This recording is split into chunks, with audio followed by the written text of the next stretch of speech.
First time कोई video मैं बना रहा हूँ। इस पे जो है ढेर सारे जो है वीडियो हैं, लेकिन मैं इसको ईज़ी वे में थोड़ा-सा ट्राई करता हूँ। अब बहुत सारे लोग नेटवर्क लैब करना चाहते हैं, लेकिन उनके पास या तो वो नया लैपटॉप परचेज़ करें 32 जीबी का, जो बहुत कॉस्टली है, और ये जो है एक बहुत कॉस्ट इफेक्टिव सॉल्यूशन है। और मुझे भी लगता है कि सबको इसके बारे में जानना चाहिए, और आप इसको ईज़िली जो है लैब सेटअप कर सकते हैं। तो सबसे पहले देखते हैं कि क्या रिक्वायरमेंट होनी चाहिए।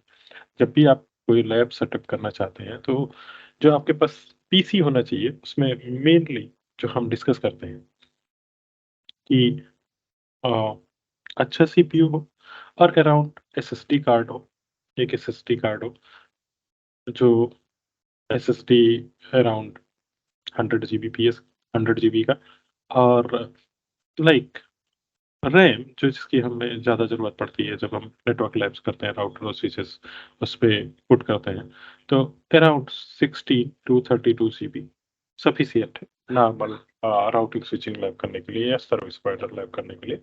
जब आप एसडी-वैन और ऐसा कोई लैब करते हैं, तो हो सकता है थोड़ा ज़्यादा रैम और चाहिए, ये एक्सटेंड हो जाता है 64 जीबी या 40-50 जीबी तक। ओके, सो अब हमारे पास क्या है, हम कैसे इसको कर सकते हैं, क्या रिक्वायरमेंट्स हैं?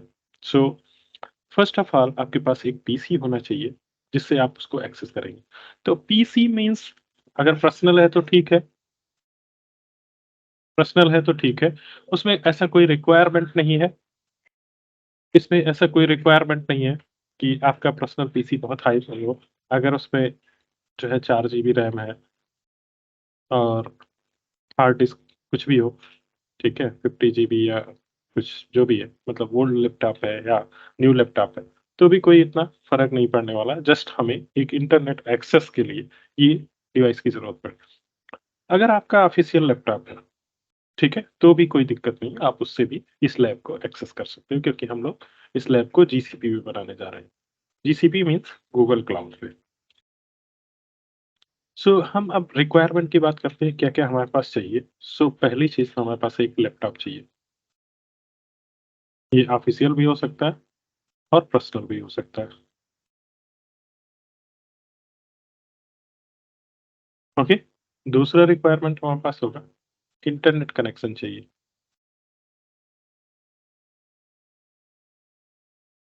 ओके? इंटरनेट कनेक्शन के बाद हमारे पास तीसरा रिक्वायरमेंट जो है, वो है जीमेल आईडी होनी चाहिए। ये तो मतलब सबके पास होता ही है, तो इसमें ज़्यादा कुछ डिस्कस करने की ज़रूरत नहीं है। चौथा हमारे पास एक डेबिट या क्रेडिट कार्ड है। डेबिट या क्रेडिट कार्ड होना चाहिए। रुपे कार्ड नहीं चलेगा, जो वीज़ा और मास्टर कार्ड ही चलेगा। वीज़ा या मास्टर कार्ड चलेगा।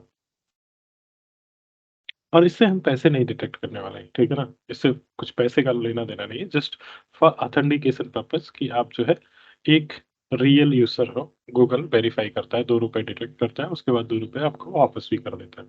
बट ये मैंडेटरी है। सो इतनी चीज़ें होने के बाद आप जो है स्टार्ट कर सकते हो अपना लैब, नेटवर्क लैब बिल्ड करना। और जो हम प्लेटफ़ॉर्म जो यूज़ करने जा रहे हैं, पहली बात तो जीसीपी प्लेटफ़ॉर्म यूज़ करेंगे फॉर वीएम के लिए। और उस वीएम पे हम पहले इस पे जीसीपी पे एक वीएम क्रिएट करेंगे, वीएम के ऊपर हम अपना ईवीएनसी सेटअप करेंगे, ईवीएनसी पे अपना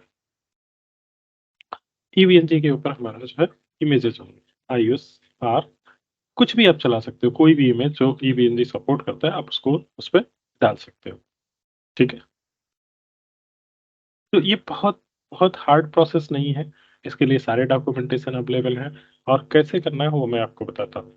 सबसे पहले आपको करना है, आपको इस ईवीएनसी की वेबसाइट पे जाना है, www.evnc.net पे जाना है, और यहाँ पे आप जो है जब जब आप सर्च करोगे डॉक्यूमेंटेशन पे how to set up Google, या डायरेक्टली आप यहाँ पे जाइए एंड यहाँ पे टाइप करिए EVNC installation on GCP. Okay, so यहाँ पे आप ये, ठीक है? जब ये करेंगे तो आपको एक पीडीएफ मिल जाएगा, गूगल क्लाउड इंस्टॉलेशन, और इस पे एक पीडीएफ आएगा, ठीक है? पीडीएफ मैंने ये ओपन कर रखा है, ये पीडीएफ है। तो इसमें शुरू में बाकी नॉर्मल जो है कैसे आपको करना है वो सब बताया है।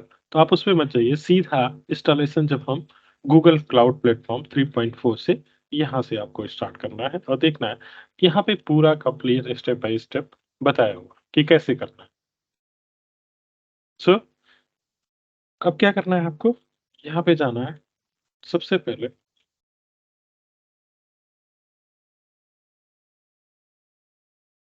3.4 पे जाइए, गूगल इंस्टॉलेशन पे कैसे बता रहा है, तो आप उसको फॉलो करते जाइए और कुछ भी नहीं करना है, बहुत आराम से हो जाएगा।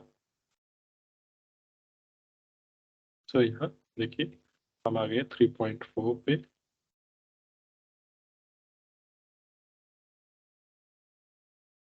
ये यहाँ से 3.4 स्टार्ट होता है, तो सबसे पहले आपका गूगल कंसोल पे लॉगिन करना है।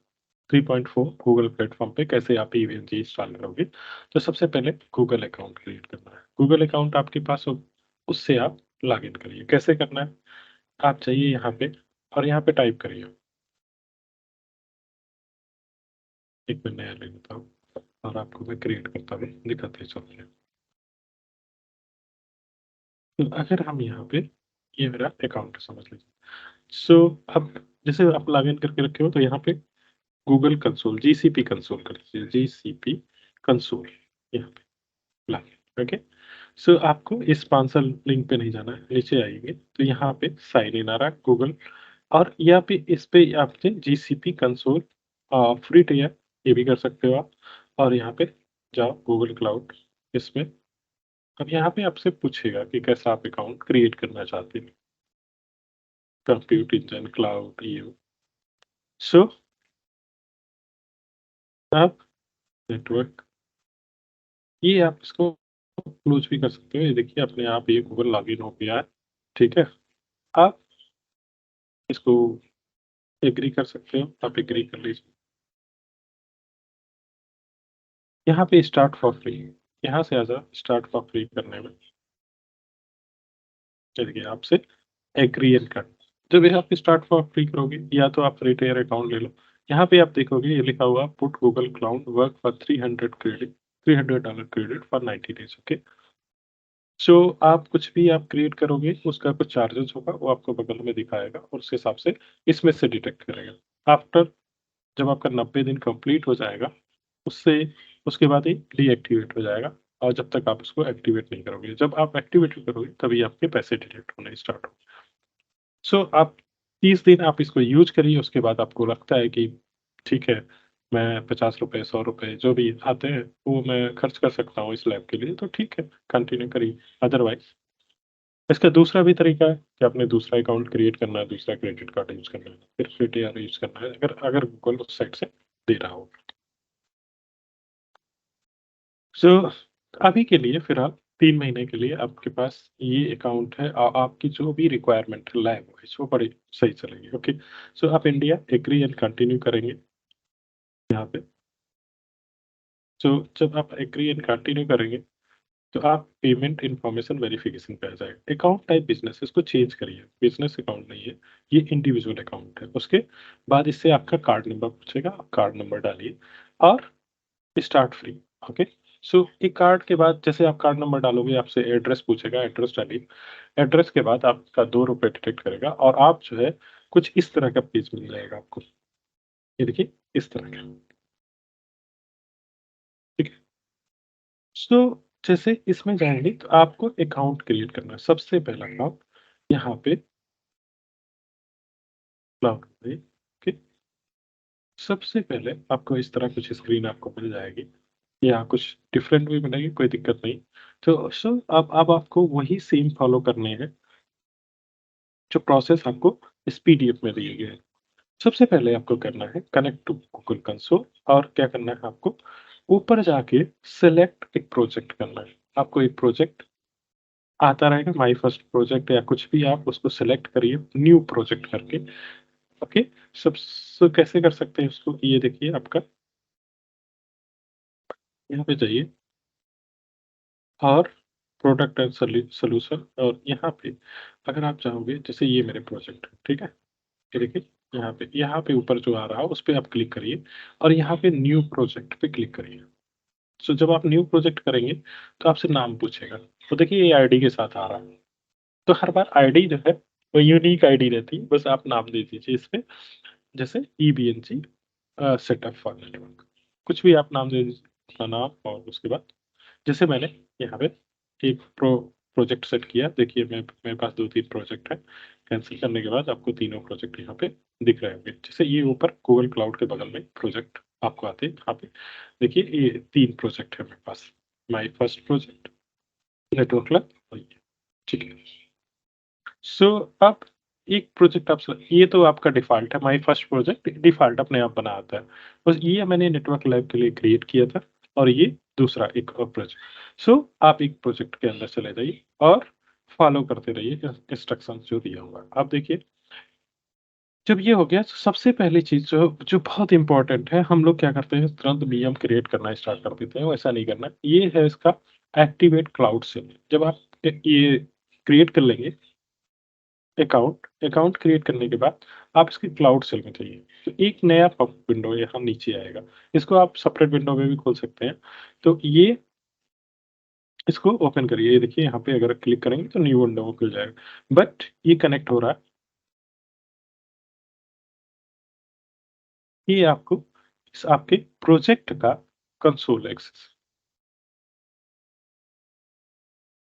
तो अभी एक बार हमें मिल जाएगा। तो उसके बाद क्या करना है, अगर हम पीडीएफ में देखेंगे तो ये कह रहा है कि पहले आप क्रिएट करिए। मैंने क्रिएट कर दिया है एक प्रोजेक्ट, जैसे ईव टेस्ट के नाम से इन्होंने किया और मैं किरण के नाम से किया। तो ये जो है ईव टेस्ट और जो भी प्रोजेक्ट आपने बनाया है, एबीसी अपना नाम दे दीजिए और उसके बाद ये प्रोजेक्ट और क्रिएट कर दीजिए। ओके, और कुछ भी चेंजेस नहीं करना है क्योंकि ऑर्गेनाइजेशन सेम है नहीं। इंडिविजुअल अकाउंट हम जो है क्रिएट कर रहे हैं तो फिर ओके। इसके बाद क्या करना है, आप जैसे आप यहाँ पे क्रिएट करेंगे, ठीक है? क्रिएट करने के बाद आपको ऐसा कुछ दिखाई देगा। फिर उसके बाद आपको यहाँ क्लाउड सेल में जाना है। ये देखिए एक्टिवेट क्लाउड सेल। ये इम्पोर्टेंट है क्योंकि जो वीएम आप क्रिएट करेंगे, वो अगर आप इस क्लाउड सेल में जाके उसको वर्चुअलाइज़ेशन नहीं ऑन करेंगे, तो आपके डिवाइसेज़ रन नहीं करने वाले हैं।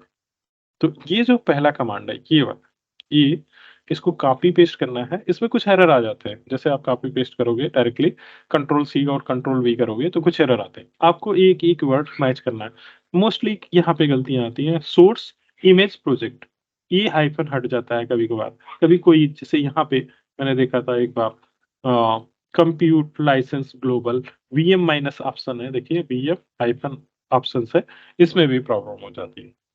ओके, सो ये सब आप एक बार वर्ड टू वर्ड मैच करना है, इसको कॉपी करना है और क्लाउड सेल में पेस्ट करना है। देखिए यहाँ पे आके आपको ऐसा एक ओपन करो, ये आपको क्लाउड सेल में यहाँ पे ये आ गया प्रोजेक्ट। ऐसे आपका नाम प्रोजेक्ट और उसके साथ एक कोड लिखा है, यूनिक रहता है। सो यहाँ पे आपको वो कमांड कॉपी और पेस्ट करना है। उसके बाद आपको ऐसा आउट मिलेगा जो इस पीडीएफ में दिखाया गया। जब आप ऐसा आउटपुट आपको मिल जाए तब समझिए वो चल गया कमांड। नहीं तो आपको ये एक-एक वर्ड मैच करना है और देखना है कि कहाँ गलती हो रही है, ठीक है? अगर कुछ गलती हो रही है हाइफ़न में या कहीं कुछ और आ गया कीवर्ड्स, तो उसको डिलीट करना है। और यहाँ पे देखिए नेम आया है नेस्टेड उबुंटू फोकस, प्रोजेक्ट का नाम ये आया है और फैमिली, फैमिली में देखिए और रेडी है दैट्स इट। जब आपको ये सब ऑप्शन मिल जाएगा वहाँ पे, जब ये कमांड आप फायर करोगे, सिंगल लाइन कमांड है। पहले उसको कॉपी पेस्ट कर लीजिएगा नोटपैड पे और फिर वहाँ से पेस्ट करिएगा और फिर मैच करिएगा कि कुछ चेंजेस हुए हैं कि नहीं। अगर कुछ चेंजेस हुए होंगे, ये फर्स्ट स्टेप बहुत इंपॉर्टेंट है। अगर ये नहीं होगा तो आप पूरा क्रिएट करने के बाद फिर से डिलीट करना पड़ जाएगा, ओके? अब उसके बाद क्या है, यहाँ से दूसरा स्टेप में आते हैं। जब आपने एक कमांड पेस्ट कर दिया तो दूसरा स्टेप क्या होगा, यहाँ पे वापस आ जाइए, इसको मिनिमाइज़ कर दीजिए। यहाँ पे जो 3 लाइन्स हैं, इस पे क्लिक करिए और कंप्यूट इंजन में जाइए क्योंकि हमें वीएम क्रिएट करना है। तो यहाँ पे virtual machine, VM instance create करना है। वीएम इंस्टेंस में जाइए, जैसे आप क्रिएट करेंगे क्रिएट न्यू, क्रिएट इंस्टेंस, जैसे मैंने एक ये इंस्टेंस क्रिएट कर रखा, तो आप यहाँ पे क्रिएट इंस्टेंस करिए, ये ठीक है? यहाँ पे आप अपना रीजन सेलेक्ट करिए, जैसे मैंने इंडिया सेलेक्ट किया, इंडिया डेली यहाँ पे आ जाएगा। एशिया में आप मुंबई है, दिल्ली है, जहाँ पे आप हो, आप अपने नज़दीक का कर लीजिए। एशिया साउथ 2 में दिल्ली आ जाएगा, ओके। उसके बाद आपको यहाँ पे E2 बाय डिफ़ॉल्ट रहेगा, तो E2 मत सेलेक्ट करिए, N2 सेलेक्ट करिए, ओके। क्योंकि इंटेल कास्केडेड वो चाहिए अपने को आइसलीक। सो कभी-कभार हम सोचते हैं कि E2 के साथ जाएँ, मैंने भी एक बार ट्राई किया था, लेकिन वो लाइक काम नहीं किया ठीक से। सो उसके बाद अब नेक्स्ट हमारा क्या स्टेप होगा, जैसे हमने N2 सेलेक्ट किया, N2 के बाद अब हमारा क्या रहेगा नेक्स्ट, यहाँ पे इसको कस्टमाइज़ करना है। जो ये वैल्यू है, अभी देखिए N2 2 virtual CPUs 1 core 8 GB में, इसको थोड़ा-सा हमें हायर कर लेना है। जैसे 16 जीबी मेनली 4 कोर, आपको चाहिए 32 तो 32 कर लीजिए, 64 तो इसके बाद ये प्राइसेज़ बढ़ा देगा। जैसे मैंने इसको किया, ये देखिए यहाँ पे $69 आ रहा था, अभी देखिए क्या आएगा, ये मुझे लगता है वो $28 के आस-पास आएगा मंथली, ये मंथली एस्टीमेट है। तो $137.44 ये आपके फ्री $300 में से माइनस होगा। लेकिन जब आप जितनी देर आप काम करोगे उतने देर का पैसा लगेगा इसमें। क्योंकि जैसे आपने 5 घंटे आज काम किया और फिर 5 दिन कुछ नहीं किया, तो सिर्फ़ आज के 5 घंटे का प्राइसेज़ वो ऐड करेगा। तो मैंने इसको ऑब्ज़र्व किया है, पर डे करीब 50 से ₹60 जाते हैं अगर मैं 4-5 घंटे बैठा रहता हूँ लैब पे तो। अगर मैं 4 घंटे बैठता हूँ, ₹50। अगर कुछ आपने इंस्टेंस ले लिया, जैसे 16 जीबी, नॉर्मली पहले आप 16 से स्टार्ट करना, जब ये अच्छा काम करे तो इसको एक्सटेंड कर लेना, 32 जीबी अगर आप चाहते हो, तो मुझे लगता है ₹150 पर डे आएगा, ₹150 पर डे, जिस हिसाब से हम काम करते हैं। $273 आ रहा है, ये $273 तब आएगा, जब आप चौबीसों घंटे ऑन रहते हो तब, ठीक है? तो ऐसा नहीं है, आपको वो वीएम को शट डाउन कर देना है, जस्ट दैट्स इट, और नेक्स्ट डे आप आओ और ऑन कर लो। फिर आपने यहाँ पे ले लिया, उसके बाद इसमें कुछ नहीं चेंजेस करने हैं, आप आ जाइए इधर नीचे, यहाँ पे कुछ चेंजेस करने हैं। जैसे नेम नेम है, ये है न्यू बैलेंस, परसिस्टेंट डिस्क है, 10 जीबी साइज़ है, 10 जीबी में अपना काम नहीं चलेगा, तो इसको चेंज करना है हमें। चेंज करते वक़्त देखिए यहाँ पे क्या करना है, जो पब्लिक इमेज है इसको चेंज कर लीजिए, उबुंटू ले लीजिए यहाँ पे, ओके। इसको 100 जीबी कर लीजिए, 10 जीबी में काम नहीं चलने वाला। और इसमें कस्टम इमेज में जाइए, कस्टम इमेज में आप देखोगे इमेज नहीं सिलेक्टेड है, यहाँ पे आपका nested Ubuntu focal, nested Ubuntu focal यही आपने क्रिएट किया है वर्चुअलाइज़ेशन के लिए, जिसपे आपके सारे इमेजेस रन होने वाले हैं, गॉट इट? उसके बाद ये हो गया, साइज़ आपने शो कर ही दिया और यहाँ पे सिलेक्ट कर देना है इसको, ओके कर देना है, ओके। अभी ये पैसा फिर से कैलकुलेट कर रहा है यहाँ पे साइड में, राइट हैंड साइड में। डोंट वरी अबाउट द कुछ भी आए उससे मतलब नहीं है उतना ज़्यादा, ठीक है? आप क्योंकि आप 2-4 दिन चलाइए, उसके बाद देखिए आपका क्या मतलब चार्जेज़ आ रहे हैं, उस हिसाब से आप नेक्स्ट चेंज कर दीजिएगा साइज़ उसको। सो वर्चुअलाइज़ेशन का तो यही है फ़ायदा।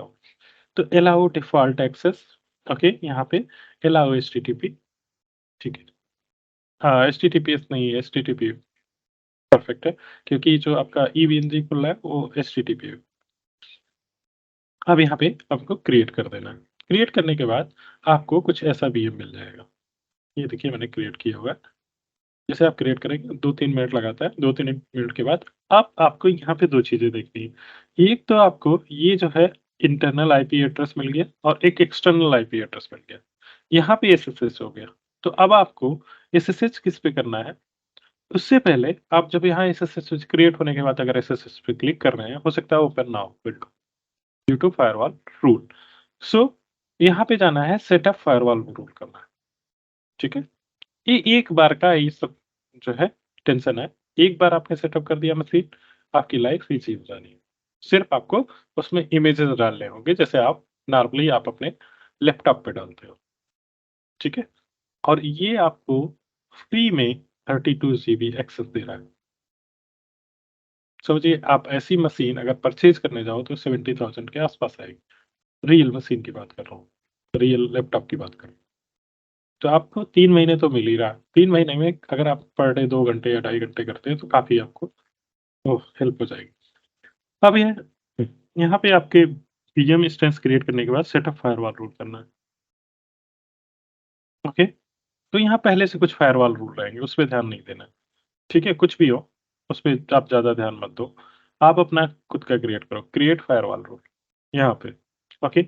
यहाँ पे नाम दे दीजिए इनग्रेस 1 2 3 ओके? इसके बाद डिस्क्रिप्शन देना है, उसके बाद यहाँ पे जाना है नेटवर्क, डिफ़ॉल्ट ही रहने दीजिए कुछ भी, इनग्रेस है और यहाँ पे टारगेट अलाउड, यहाँ पे ये चेंजेज़ करने हैं कि all instances in the network okay? जो भी इस नेटवर्क में है, जो भी मेरे प्रोजेक्ट में है, सब पे ये फायरवॉल रूल अप्लाई हो जाए। तो इसमें अलाउड ऑल आईपी4 रेंजेस यहाँ पे आप एक काम करिए, शुरू-शुरू के लिए 000 रखिए। अदरवाइज़ एक काम आप कर सकते हो, यहाँ पे आप अपना आईपी एड्रेस सर्च करिए, शो माई आईपी एड्रेस, यहाँ पे माई आईपी एड्रेस करोगे तो तुम्हें यहाँ पे जैसे आप इसको क्लिक करोगे, यहाँ पे आपका पब्लिक आईपी एड्रेस दिख जाएगा 49 समथिंग, ओके?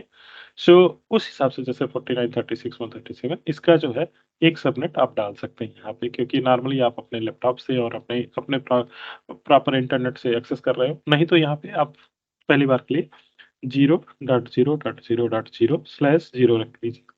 और वो for time being allow all करिए, सब अलाउ करिए। बाद में आप पोर्ट्स वाइज़ और यहाँ पे क्रिएट कर दीजिए। सेम ऐसे इग्रेस के लिए, ये तो इनग्रेस हो गया, इग्रेस के लिए बाहर जाने के लिए, उसमें भी आप वही करिए 000 allow all create, okay? So after that इसके बाद आपको कहाँ जाना है?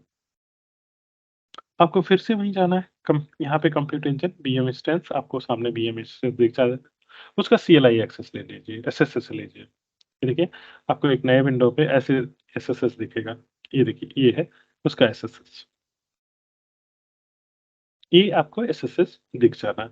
आप इसको डीएफ माइनस एच करके देख सकते हो कि क्या मेमोरी, क्या एलोकेशन हुआ है इसमें। तो अभी आपको क्या करना है, जब यहाँ आएँगे, ये इंस्टेंस बन गया है। इंस्टेंस पे अब आपको इंस्टॉलेशन करना है ईवीएनजी, ओके? अब आप जो है फिर से पीडीएफ फॉलो करिए।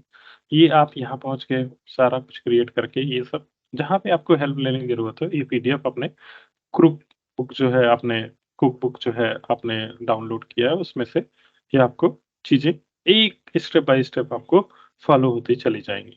हम लोग यहाँ पे हैं, ओके? अब आप sudo i करिए, उसके बाद ये ठीक है? ये कमांड आप डालते जाइए और लास्ट में आप रिबूट होगा, रिबूट होने के बाद आपको आईपी एड्रेसेस कॉन्फ़िगर करने हैं। तो सबसे पहले रूट पासवर्ड पूछेगा, रूट पासवर्ड आपको जो रखना है वो रखिए, ईज़ी रखें। जैसे नॉर्मली होता है कि हम रूट और ईवीई रहता है, तो वही रख लीजिए, रूट और ईवीई और नेक्स्ट आपको डीएचसीपी सब सब एक नेक्स्ट नेक्स्ट करते जाइए और कुछ चेंजेस नहीं करने हैं पासवर्ड के अलावा, ठीक है? डीएचसीपी से आईपी एड्रेस ले लेगा, सब सेट। तो आपको इस तरह से कुछ मिल जाएगा, इस आईपी एड्रेस से अब चलेगा। एक बार इंस्टॉलेशन आईपी एड्रेस आपने दे दिया, आफ्टर इंस्टॉलेशन ओके, इंस्टॉलेशन ईवीएनजी का कैसे हुआ उसपे? ये देखिए, अगर आप देखोगे जब आपने इंस्टेंस बनाया, ये सब सारा क्रिएट कर लिया, उसके बाद उसको आईपी मिल गया, अब उसको एक्सेस करके ये देखिए ईवीएनजी आ गया आपका, ठीक है?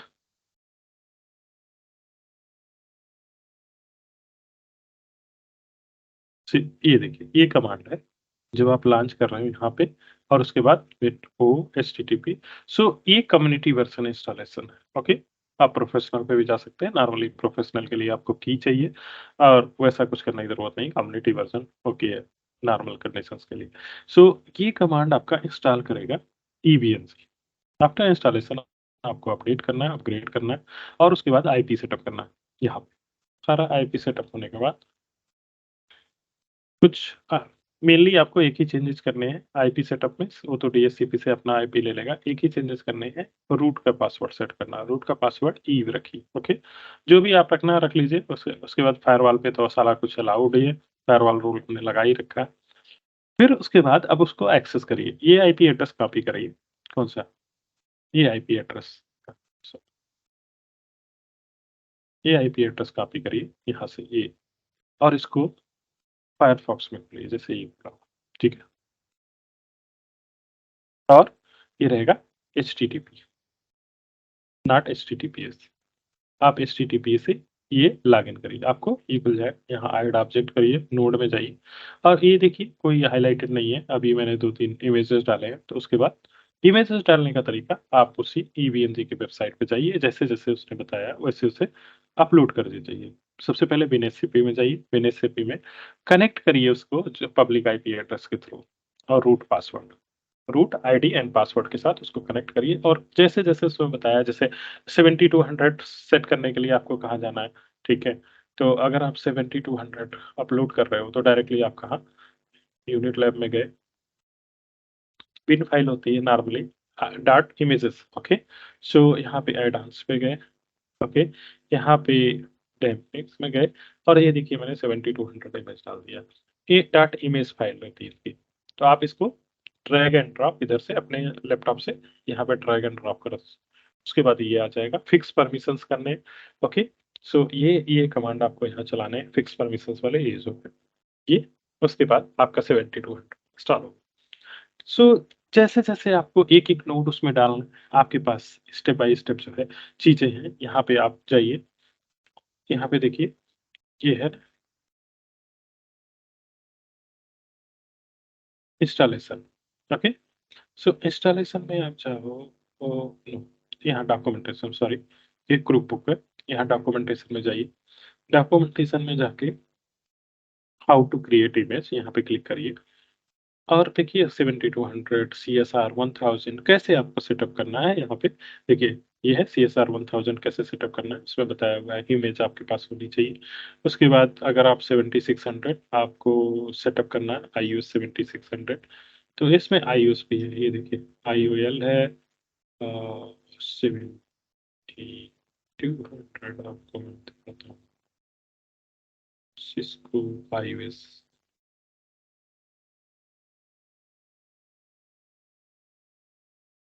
ये देखिए सिस्को आईओएस राउटर यहीं पे कहीं पे दिख जाएगा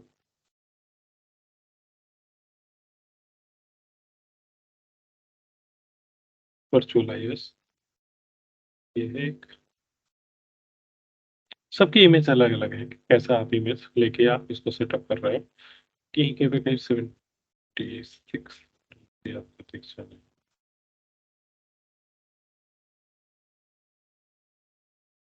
सिस्को आई1 आईओएस